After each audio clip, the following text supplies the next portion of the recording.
Well, that's a great question. Nobody's ever asked me that question, actually. So I think that we're not living in base reality.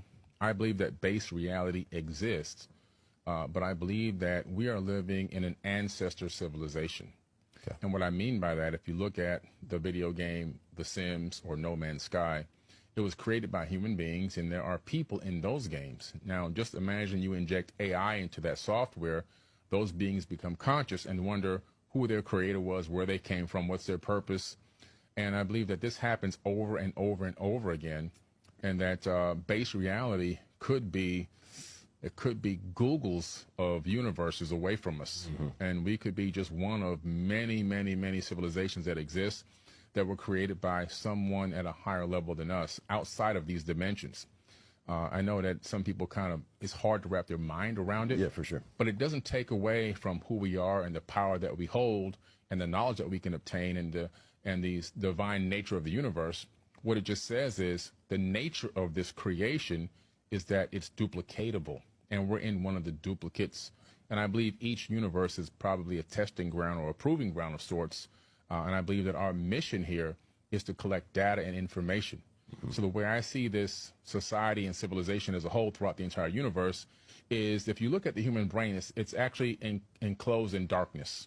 It knows nothing, but it has friends. It has its sensory perception system, touching, smelling, feeling, hearing, tasting.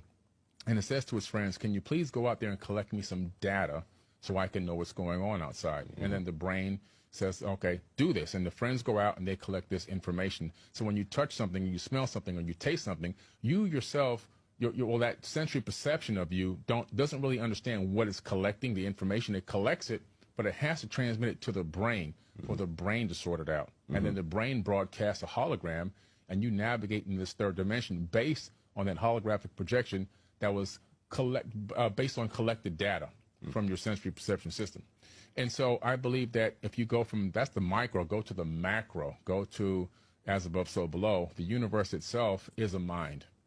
And every living entity in the third dimension is all doing the same thing as our sensory perception.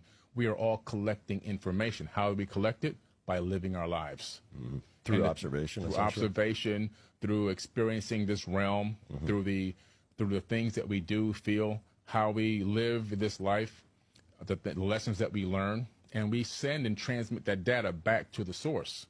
And there's only one consciousness, and that is the source. And so I believe that the ultimate goal of the universe itself is to experience life subjectively through all of the entities that exist in this dimension throughout the entire known universe. That are all interconnected. All interconnected. A lot there. So one entity, essentially, that we're a part of one collective whole entity. Right. And so we are essentially the aperture by which the universe experiences itself. It looks at itself through us, is kind of what you're saying, I think. Absolutely. Yeah, that's pretty cool. That's pretty mind-blowing. So if you were to back out and take a look from everybody always says 30,000 feet. In this case, I think we're talking about like 30,000 light years. Then you might see a collective consciousness that begins to make a little bit more sense when you look at it from a connected standpoint. Oh, absolutely. You'll start to see all the connections and all of the clusters of galaxies. You'll see that they begin to resemble neurological connections like what you see in a human brain scan. In the brain, yeah. And you'll start to see that they appear to be synapses and everything else going on, just like the human brain. It is we're living in a fractal of the macro, and so when you scale it up again, we're talking about a conscious mind, and we know now that consciousness is not created in the brain; it's downloaded into the brain, and the brain connects to as many as 11 dimensions, according to the Brain Institute. And so we know that, well, if that's the case, then we are sending and receiving information all the time.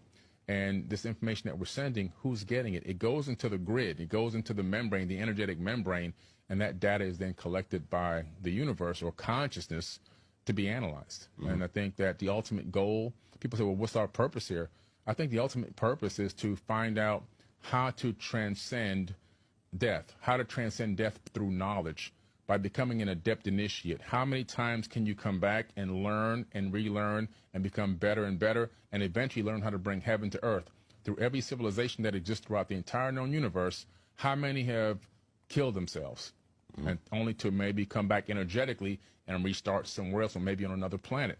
How many times will it take to obtain a golden age for each civilization? How many will destroy themselves? And then collectively as a whole, can this universe create a universal golden age? I think this is a proving ground and a testing ground, an experiment, a grand experiment to see where consciousness can go and how can it maximize itself and break the cycle of rise and fall. So reincarnation is a part of